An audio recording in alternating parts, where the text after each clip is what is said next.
Good day from Australia. I am Jennifer Nielsen and I'm from a place called Echo World. Today we're talking with 7 environmental entrepreneurs about their businesses. But first of all, my specialty is consumption. I'm particularly interested in this thing called the impact of climate consumption on the climate crisis. Consumption really got us into the mess we're in, and we believe it's one of the big keys to getting us out of it. The facts are that there's 7.8 billion people on the planet, and according to Unilever, we make around 4 trillion products every year. That's a lot of products, a lot of stuff. Those products go somewhere. They're made somewhere, they use resources, and they die somewhere. One of the oddest things about the world we live in is that we really don't pay a lot of attention to those products. One of the big things that's been changing in the last year or two, though, is this thing called grassroots consumption. So essentially, in the absence of political motivation for all kinds of reasons, political will, there's been a real rise in grassroots consumption coming from citizens who really want to see change in the world. One of the big drivers of change are people like these environmental entrepreneurs. Environmental entrepreneurs stand for way more than they appear, and there's a few key reasons for it. They make great stuff, but in the process of making great stuff, they really educate people about the impact of the stuff in the world.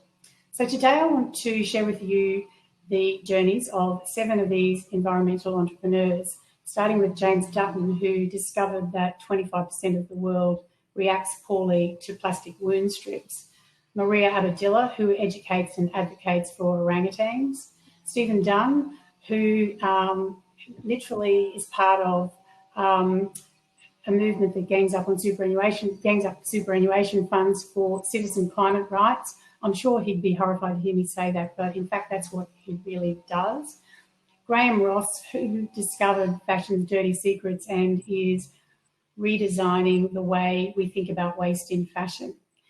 A father and son team, Nick and Harry Robson, who make sunglasses out of a plastic water bottle. Peter Ball, who has launched a 17-book series for children, one for each SDG. And finally, Stephanie DeVine, who makes beautiful zero-waste underwear that worms eat in the end. So we recorded our session, we recorded the interviews with the panellists before today for a range of reasons, and I'll share them with you now, and after that we'll move to a Q&A session. I'd now like to introduce you to James Dutton from a company called NutriCare, who make a new age Band-Aid called Patch. James, what is a patch? Well, patch is not a Band-Aid, but that's all good. Patch started because my son had a bad reaction to a wound care dressing. As a father, I put a product on his skin and realised very quickly that he had a problem with it. As we tried other products, they kept on reacting. As I went to the pharmacist, they kept on saying it was a problem with my son. So I started doing a bit of research and realised that 25% of the world population have got the same issues as what he did, which was with these wound care products. With the wound care products, yeah. Okay. So we developed this as a skin-friendly product made from natural bamboo fibre and eradicated a lot of the toxic chemicals out of the product to produce Patch as it's known today. And we didn't start off too green either. We started off as a product obviously to fix that problem. And as we grew, we put more emphasis into the fact of stripping away further plastics and everything else out of the packaging to now have a product that's fully compostable off the shelf. So can I ask about that? So what's the reaction to the plastic-related chemicals, was it? Is that how it turned out? It wasn't one brand. It wasn't a specific brand. It wasn't a specific product. It was just a combination of different adhesives or substrate materials, being plastic or latexes or silicon type componentry. Right. And it just simply kept on. It didn't matter what product I put on there, it kept on reacting on him. So I thought he had a problem. And then I obviously looked further into it, and you look at university studies in relation to Harvard, Monash, all the way through to Cambridge. They all had issues and studies around contact dermatitis, irritants on the skin, not just one, it wasn't a specific component that a lot of them sort of put back to, like a rosin or anything like that. So, and did you know anything about wound care before you decided to become a manufacturer of it? No. I've had various businesses in different categories all the way through my life. But I was passionate about this because it was my family member, my son. And when I saw what he had and saw the numbers of the global population, I thought, well, look, this is something that can really help people around the world. And that's where it's got us to today. So 25% of the world population has a problem with sticky plaster that you put on wounds. In a general snapshot, that's basically the average number. Some areas in Northern Europe, up around Sweden and those sort of areas, are a lot higher. Right. I think in Iceland it goes up to about 35% now. That can be a combination of not having enough vitamin D, living inside, 80% of the year under air conditionings and components that dry your skin out. But different markets have got different issues in a lot of the ways. So we've sort of developed something now that works for everybody. It's for the good of the consumer, and it's also good of the planet. Now, and you've gone from nowhere to having, I'm not sure if I'm overquoting this, but you're in more than 20,000 stores around the world now. Is that right? 35,000 stores now, and 35,000 stores, and we've just hit 40 countries globally for distribution. We quickly realised that there was a big opportunity with this market space, and the fact of making something more natural makes it a little bit more vulnerable for copycats and that sort of thing. So we tightened up our production and what the product contained and how it worked. And then we went out to market very quickly to expand our distribution to support the market that we could see that we could actually help. And you're one of the fast growing companies in the US, I understand? Yeah, we just got ranked number 2 fastest growing company in the US with the Mintel data report. Amazing success. Like, you think about how COVID actually hit the world in January, and all the way through from January, each month we've grown month on month. We've actually been supported by major retailers across the US, including Walmart and Walgreens, Target, CVS and Sprouts, and all these beautiful, wonderful health food stores. And it just shows testament to how much commitment our team are really pushing into it and really growing the brand. And of course, the consumers need the product, because otherwise they wouldn't be buying it, or the consumers appreciate such a sustainable product. Thank you so much, James, for your time today. It's greatly appreciated, and congratulations. Fabulous product. Thanks so much, and all the best. Thanks very much.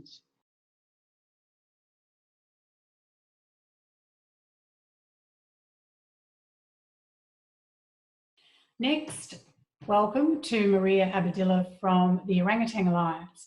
Maria certifies products as being palm oil free, something that is incredibly important and more and more people are coming to understand. Maria, how did you get into certifying palm oil free products? Well, this is a very personal story, Jen. Basically, I've come and lived in Asia for several years, and I saw the impact firsthand on people and also the planet, and also, animals, in terms of the fires that happened in Indonesia, and also certainly on people and how that affects them in terms of land grabbing and those types of issues. But Yeah, so essentially the problem with palm oil is it's great because it makes products work much more effectively. But on the other hand, the problem is that in order to grow it, you need to plough down rainforests. And a lot of these rainforests are in Asia, aren't they? Normally, if we wanted to create something You know, we would have an innovation pipeline and we would work towards creating alternatives. Right. And when an issue such as this was so big, I just could not understand why we couldn't respond and start, you know, looking for deforestation-free alternatives. You know, so that is why I basically decided that it was time to have consumers such as myself, you know, who are really concerned about this issue, have a voice. And that's what Orangutan Alliance is all about. Yeah, fantastic. So you created the palm oil free certification, which is you call it an ethical mark, I think. And that, how do ethical marks change the landscape of products and the way consumers understand problems? They change, you know, businesses and sustainability, because firstly, they create demand. So manufacturers need to listen to that demand, and it might result in innovation of new ingredients, for example. And also they have an important role in terms of having communication with consumers. They can raise awareness or garner consumers around a project or an issue, but also we can get feedback in terms of what they believe in something. I think what I'd like to leave everyone with is really, everyone creates an impact. You know, I remember a quote, everyone has an impact and it's really up to you what impact that will be. And, you know, we don't have much time. I remember seeing an article recently in National Geographic, and it said that, you know, 10 years ago, the UN came together with 196 countries to work on areas like climate change. And 10 years later, we haven't met that. Yeah. So I think it's really important that we come together and think, not just rely on policy change, but think what can we do now to create change for biodiversity in the planet. Yeah.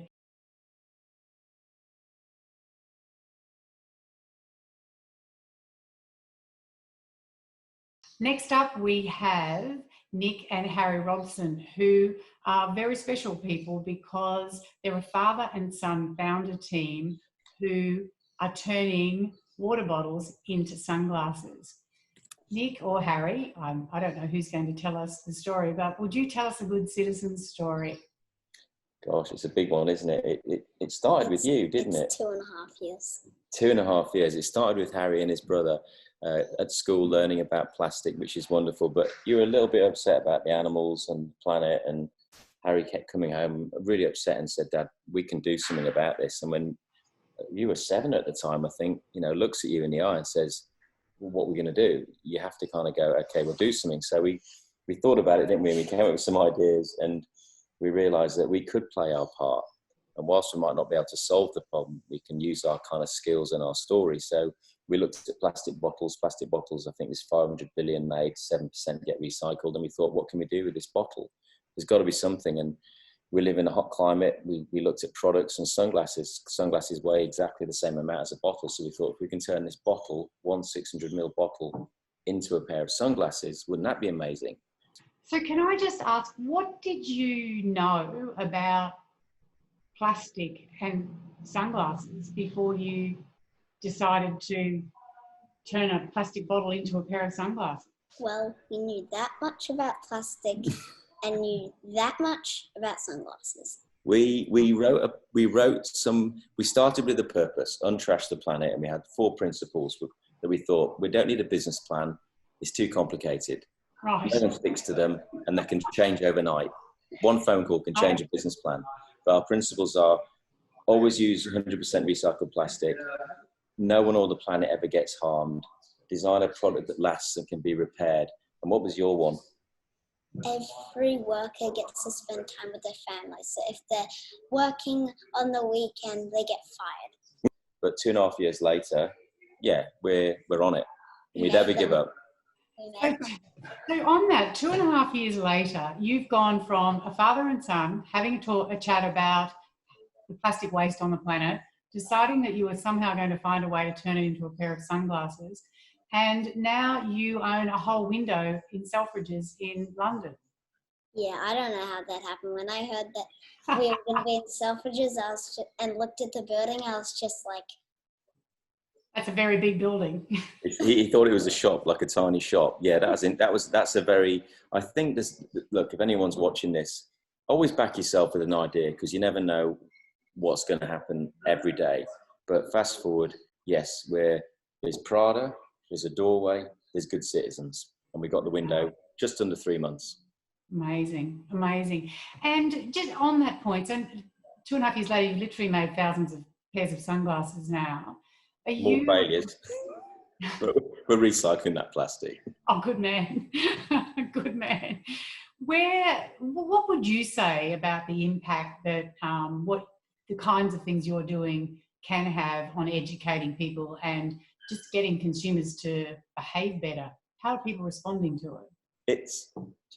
I think it shows people that you can make anything out of anything, and it's possible no matter what. So you should always have a go. I have a very, very harsh critic who's my best mate, and he's called David. And he walks around with $2,000 Pradas, and he was like, you don't want to be doing this, mate. You're going to lose a lot of money. They're his favourite pair now. And it's made him think, okay, these glasses are awesome, and I feel good wearing them. And it's beyond just wearing them because he's my mate. He's actually thought about his entire wardrobe. He's thought about his house. He's thought about everything. And it's made him think, okay, if my mate and his 2 little kids and wife can do this and take on such a mammoth task, how come other people aren't doing things with recycled plastic? And so that sparked that conversation. And we know our glasses use only 1 bottle. We can only make so much impact, but it's the conversation. And on our website, we measure how many people have seen our brand in the media. And I reckon we're over 15 million people have seen our brand or had a story. So that's interesting, even if it sparks a conversation at dinner or with a friend, or they come back. That's kind of it. That we've won. That is it, isn't it? That's how entrepreneurialism can change the world, literally. Thank you so much for your time, Harry and Nick. I'll better let you get back to school, Harry. And best wishes for the future of Good Citizens. Thank you so much. Really privileged to be speaking to you. Thank you.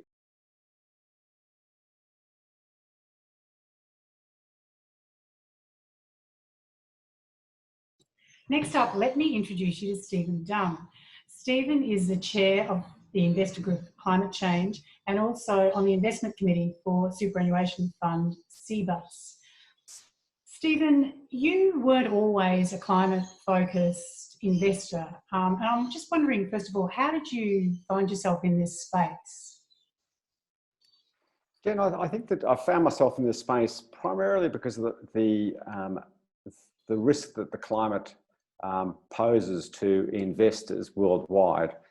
From my perspective, the more I've read and sort of researched about it, climate change represents a systemic risk of enormous proportions for investors, particularly long-term investors. And as chair of CBUS, we invest money on behalf of workers in Australia, particularly people working in the construction industry. And they're going to, on average, they're going to retire in about 30 years' time. So the average age of the fund is around sort of that mid-30s.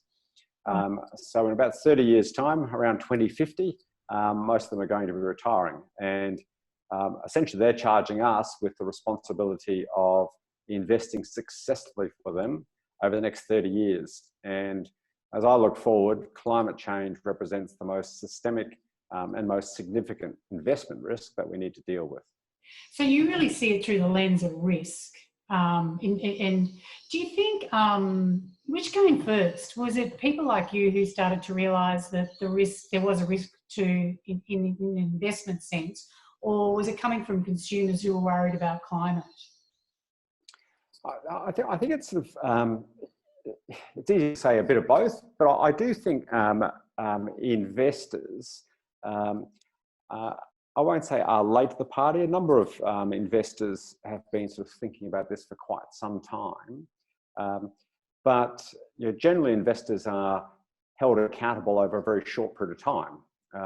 But pension funds and pension fund investors such as ourselves must take that longer term view. So I think that from a perspective of really sort of trying to deeply understand what climate risk is and what does it mean to investment portfolios, I think investors have spent a lot of time thinking about it. Consumers and the investing public in terms of the superannuation members are concerned about it, but as you know, it's a very complex set of scenarios that can play out in terms of climate change, and therefore trying to sort of process that as a lay investor is quite difficult. So they're really saying to their board of trustees, you guys need to get onto this and successfully navigate as best you can this systemic risk. Yeah, the investor group on climate change. So how much, I mean, they've got several $1 trillion, really, haven't they, under management? Yep. Well, they represent several $1 trillion. So the more it kind of allows them, or people are more likely to listen, which then creates more awareness, which then has this kind of tumbleweed effect, I think.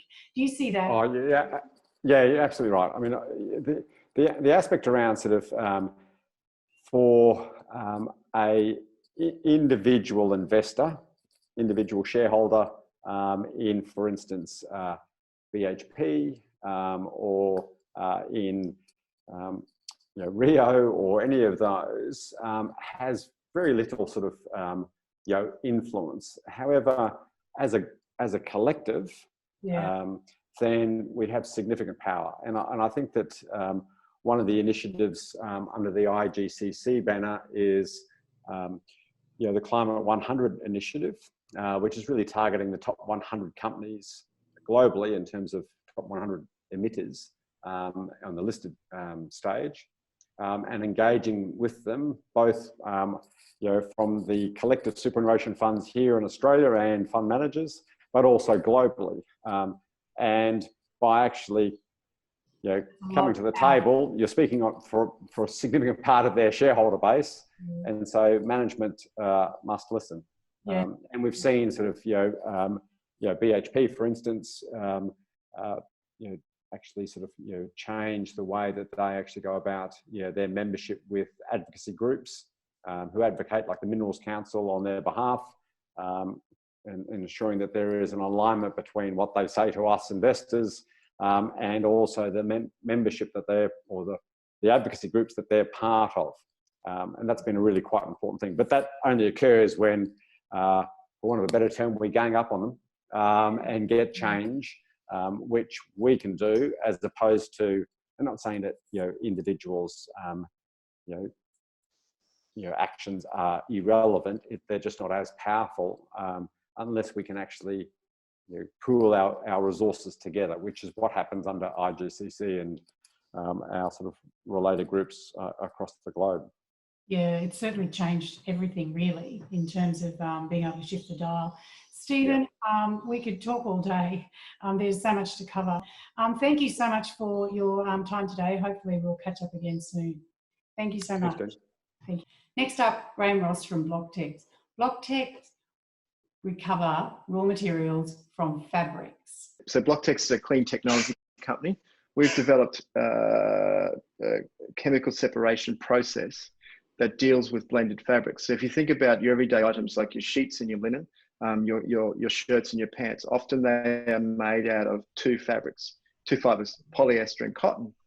What we've done is we knew that there is value in those materials. And so we developed technology to basically unlock the cotton from the polyester, which allows us to then turn those two materials back into their raw products to be reused in many industries.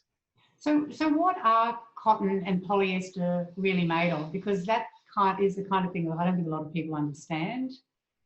Yeah, so polyester is a man-made petrochemical. So the polyester is just another name for PET, and PET is the same material that's used in Coke and Pepsi Cola bottles.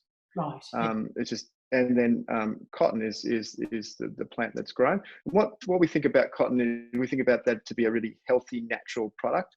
But in actual fact, it uses a lot of water to grow the cotton plant, and also it uses a lot of pesticides to control the diseases and the influences. So what's really interesting is something I didn't know up until many years ago was average cotton t-shirt uses about 3,000 litres of water by the time you grow the plant and you manufacture products. So it's quite interesting how we perceive natural things. But where we came at the business is my business partner and I have got a background in the fashion industry, and the clothing, we knew that the clothing actually had value. What we need to do is develop the technology to recover those resources back to their raw materials, basically the building blocks that would then become fibers, for them to be reused back into either the textile industry, but really importantly from where BlockTech sits, is that if we bring it back to a raw material, well, then it can be used in many industries. And so, like I said, the PET is used in bottles and containers. It can be used. So you actually turn clothing into plastic? Well, it was already plastic by another name, but that's correct. Right. Yeah. Okay. So we take something like, so think about a run shirt. We basically recover that, melt that back down, and turn it back into small little pellets. Right. And those pellets are then sold on to a manufacturer who then remelts it down and then molds it into another product. So that can be turned into playground equipment, tabletops, chairs, a whole bunch of things. Right. And what's really interesting from a cellulose point of view, the cotton point of view, when we separate the cotton from the polyester, it breaks down into effectively a cellulose powder. So it looks kind of like flour. But cellulose is used in a large amount of industries. So it's used as a thickener in paints and adhesives. It's used in concrete as a strengthener, which is really interesting. It's used in cosmetics and pharmaceuticals, and it's even used in the food industry as a thickener, something like corn syrup you'd use. So those two fibers, which we've just discarded in the landfill, through smart technology, is able to unlock that back to the raw materials for them to be reused not only in one lifetime, but in many lifetimes across many industries. From our point of view, we're one little piece of a large puzzle. We're obviously positioned at the end of one supply chain, but at the beginning of another supply chain. And what's really exciting about the industry we're in is everybody gets to play their part. Consumers, industry, governments. And if we all kind of jump on board with this waste resource recovery timeline, we'll look back and go, why didn't we do this earlier, I think. Yeah, I just love that you're turning it back into the raw materials. It's amazing. That also in itself teaches people, it's taught me what clothing's even made of in the first place. Anyway. Yeah, exactly. Yeah, exciting times.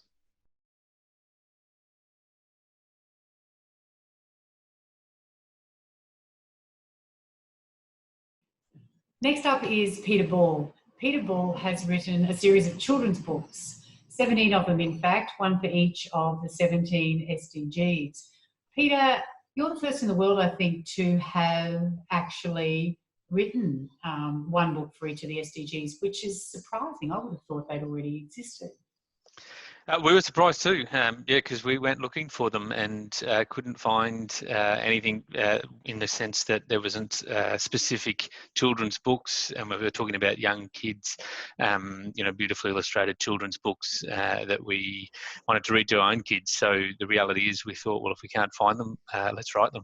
Yeah. So these are designed for parents to read to their children. So what's the target age? So your target age really is probably 4 to 8, or even maybe a little bit earlier. I think we've deliberately chosen the age where there is a parent involved in the reading process, and the numbers still in this state, even this digital age, the numbers of households where a parent is reading to their children every night or at least once a day is still quite phenomenal, and it's great. But what we wanted to do was write these books where it engaged both the children in the learning process, but also the parents, quite frankly, because and that was also part of it, was that we felt that there was nowhere near enough people who really actually understood or really even knew about the Sustainable Development Goals. So is the objective basically to teach them one at a time, because that's a clearer way? Like, how have you done it? It is. I mean, as illustrated kids' books, for that target age, there's not an enormous amount of content, you can go into. But, it's the reality is you can still tell a beautiful story. You can articulate, a message, through words and pictures. And, we are, I guess, and, we're not experienced authors, but we've had a lot of fun, working through the process to do that. Each of the SDGs has got a number of sub-goals. There's a lot in each of them. Yeah. So in the first instance, we've tried to keep these books, light and fun and topical.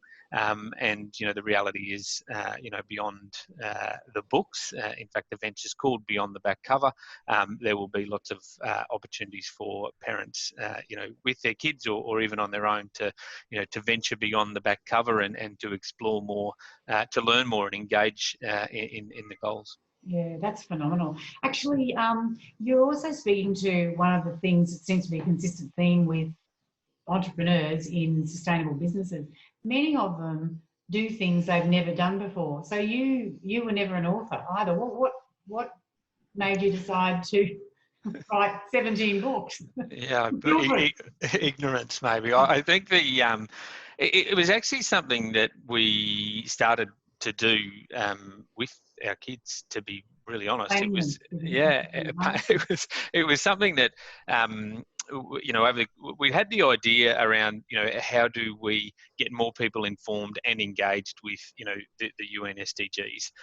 And we had read some books that, were great books that had a sort of a purpose, in the story.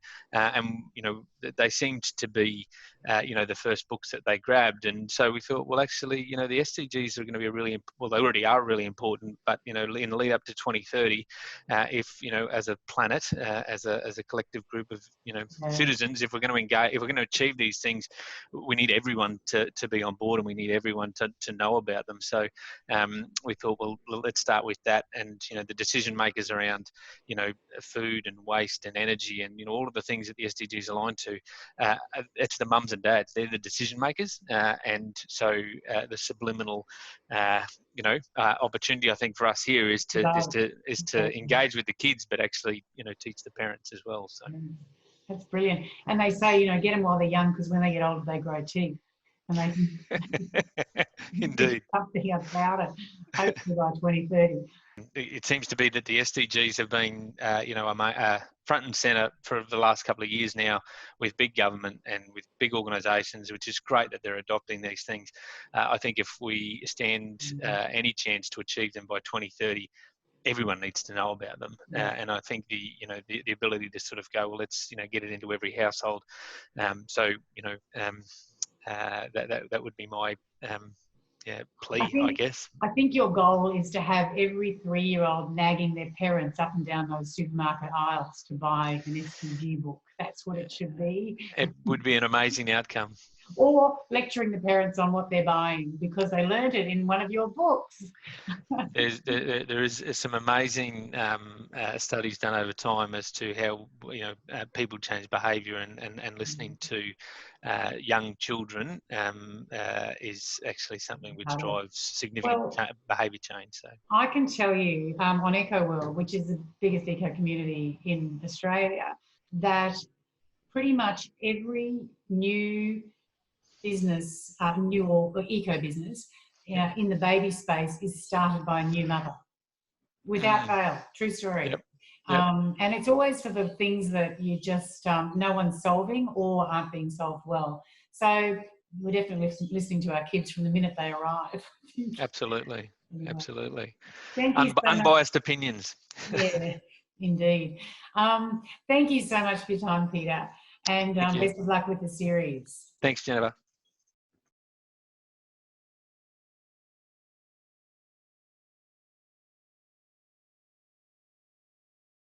Let me introduce you to Stephanie DeVine. Stephanie is from The Very Good Bra, and she makes zero waste bras. Stephanie, how did you get into making zero waste bras? And in fact, what are they?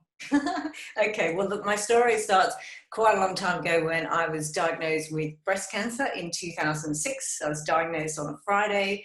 I was going to be in the operating theatre on the Monday, and they told me that, you know, there's so much you're trying to absorb, but one of the things that you need is a non-wide bra and a natural fibre. And so I went off to our largest department store looking for such a thing, and the only ones in my size that were lined with cotton were maternity bras, and I'd just been told I'd never have kids after chemo. So, you know, it's a devastating blow as a young woman, and you just think, well, how is that possible? Why do we not have non-wide bras in, you know, in different sizes, and why not in natural fibres? So it stuck with me for a long time, and then a couple of years later, actually, when I was kind of through it, but still feeling a bit puffy and swollen, I found myself in front of a beautiful boutique looking at these beautiful bras, and she said to me, "Are they maternity bras?" And I explained my problem, that I was a breast cancer survivor, and she said, "Oh, there's nothing for people like you."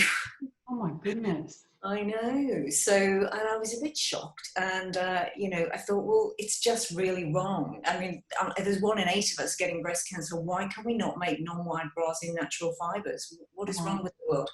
And so, yeah, it stuck with me. I didn't do anything immediately because I don't think, you know, until you get to 5 years, you don't necessarily think you're going to make it. But then once I got to that point, I started, and I worked with a bunch of people to make my first organic cotton wire-free bra.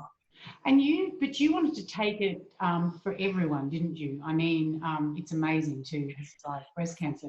But Yeah. The issue is that what's in bras isn't particularly pleasant, really. Yeah, so look, first of all, I wanted to solve the problem of why are these things not available, and why do we only have them in small, medium and large when women are not small, medium and large in the real world? Who's small, medium and large? I don't know these people. So there was that problem. You know, you can get loads of sizes in wire-free and nothing, sorry, in wide bras and nothing in wire-free.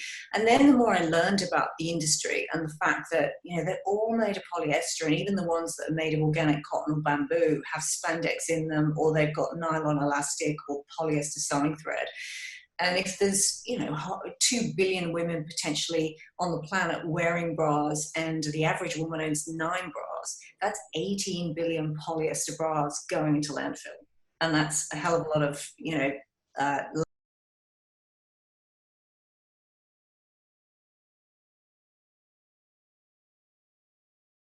So as you can see, I managed to cut Stephanie off at the end of that video.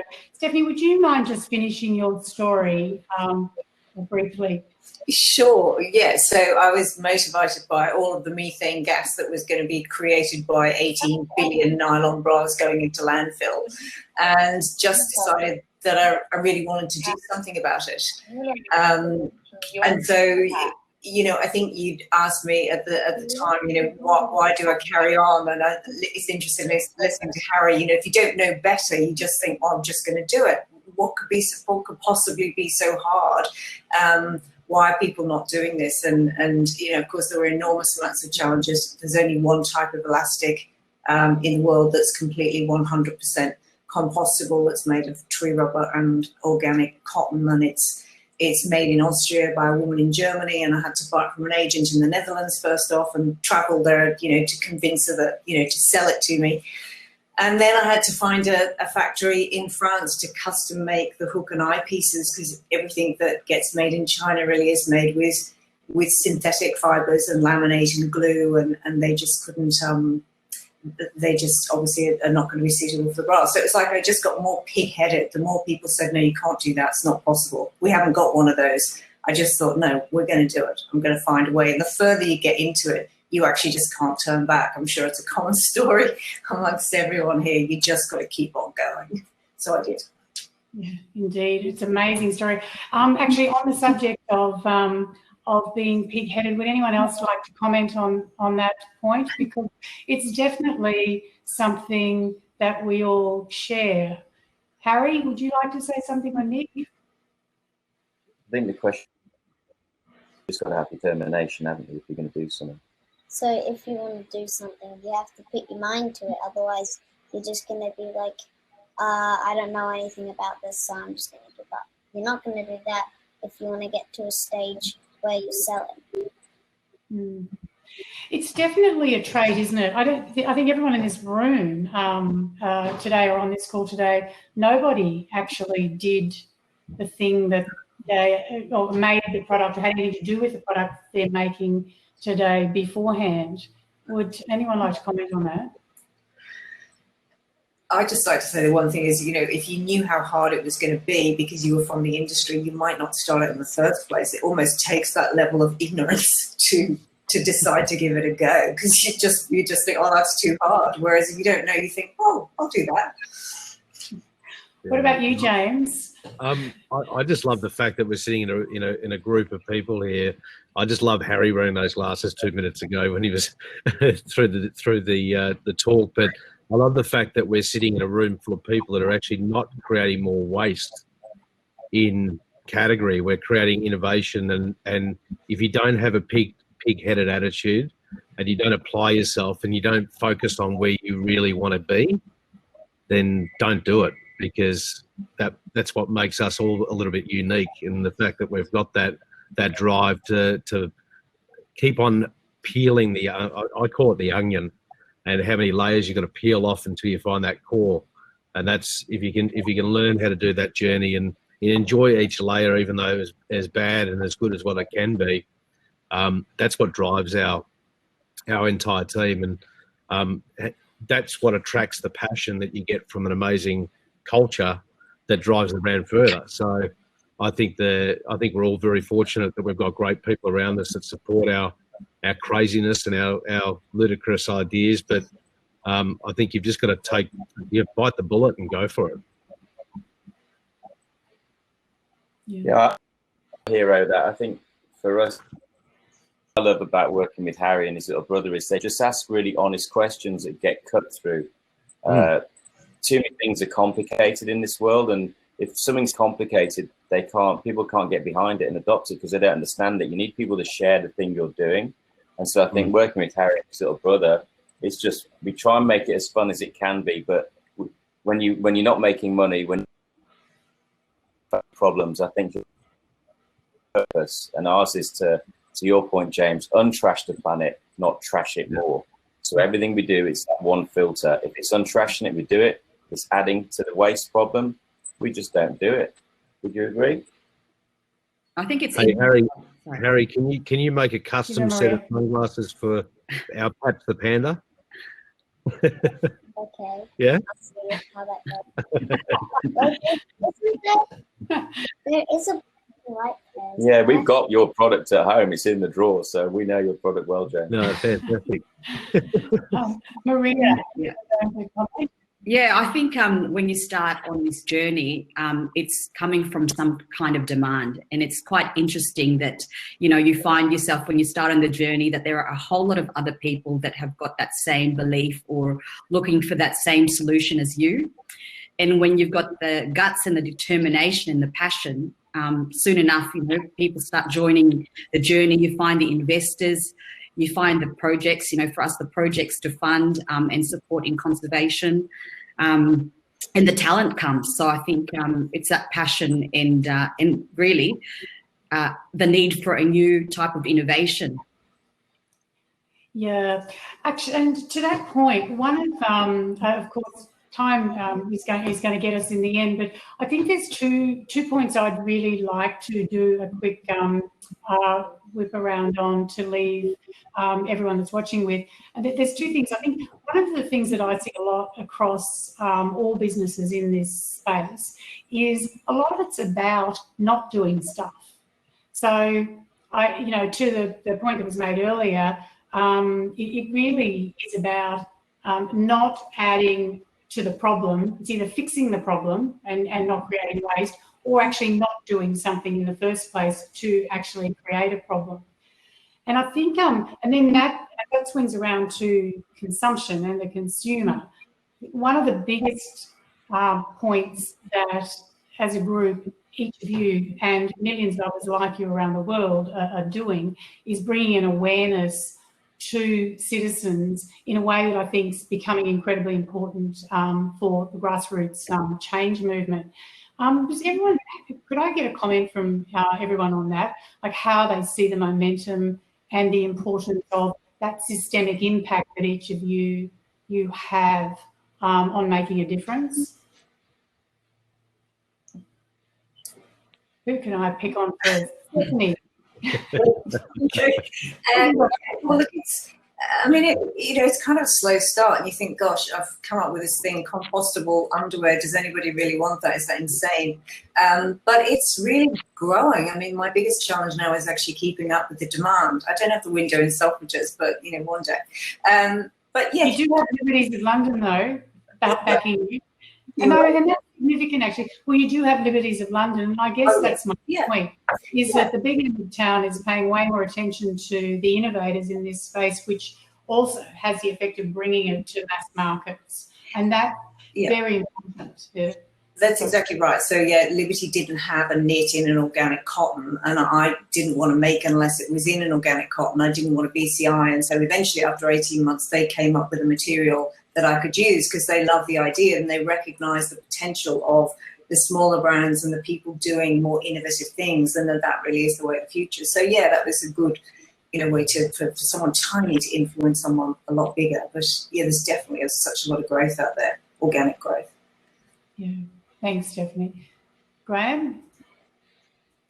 I think what's really interesting is that there's a lot of conversation in this space, and there's been a lot of conversation for some time. And there's often groups forming to talk more about sustainability and what we should be doing. I think what this panel illustrates is there's a bunch of people who are action people who say, okay, here's a solution or here's a problem, I can get involved with that, and have gone off and action that, turn that into not only taking an idea, but turn into a product that then can involve people, so people can vote with their wallet, rather than having, and then you can start to follow up those sorts of conversations about how do we really influence back into supply chains, how do we eventually change consumer thinking and that sort of stuff. I think we kind of get caught up with a lot of conversation about circular economy and what needs to happen, rather than actually getting in and getting these grassroots companies up and running, funding the innovation, so that we can start to influence, and actually so people can really see the real tangible stuff. Even after spending a fair few years in this space, I get confused by some of the terminology and how we're actually going to solve the problem. And so it's very hard for people who are trying to put food on the table to be really actionable. And the really easiest thing they can do is to buy some compostable underwear and know that they're doing the right thing. Yes, indeed. It's quite interesting that there's something about the issue of money that makes it unspeakable, and yet it's the plain truth point. It's where the rubber hits the road. It's where all consumption begins and ends, and yet it's not something we focus on. It's very odd. I've got a question. I'm going to be really controversial. I would hope that one day when I go and do our tax return for the business, that the government says, because you've made 100% recycled product, we're going to put 20% credit back on your account, which then helps us to then fund what we're doing. And that's what I'd love to see, right? Because it's despicable. We've self-funded it as a family. We're not going to have the family holiday for about the next 20 years, but we're having a lot of fun. We're not complaining. We're not takers. But wouldn't that be wonderful and diverse? And I have other countries ringing me saying, please set up shop here. We'll help you out. We'll fund you. And it's like, well, no, we like Australia. We love it. We're not going to move to Sweden. But I think, there could be more. It's a multiple. It needs many people to be part of the solution. And we're just a tiny, tiny part. And everyone on this call is. But I think, people can play their part. And that would be lovely to get a tax credit. So if anyone's listening, let's get this done. I've got to think one of that one too. James? I'd actually like the businesses or the retailers that were actually stocking our products in and trying to get market presence and market share up to actually receive some of that credit as well. So you don't end up in a situation like we are. We're in a medical device category whereby we're fighting some of the biggest brands in the world, but the difference is for the buyer to look at the product versus how much money he's going to make versus how much green impact am I going to make. The green impact, unfortunately, drops off every single time. And I'd like a credit system to be actually applied to the retailers to actually stock more green products and more ethical and sustainable measures around consumables on the shelf, because at the moment, it's dire straits. It doesn't matter whether you're talking to fashion retail, to medical or grocery. They've all got percentage margins and how much money they can make out of it. And unfortunately, a lot of good products don't make it in the space that could really be saturating the landscape right now because of that reason. Yeah, I agree with James. I mean, we've got a lot of brands that work with us, small and big international brands, and really conscious consumption starts with choice, you know. And if we don't champion some of these brands that are creating innovation in sustainable products in the supermarket shelves or online, nothing's going to change, and we're going to have talk fest. So it's really all about action and supporting the innovation from grassroots as well.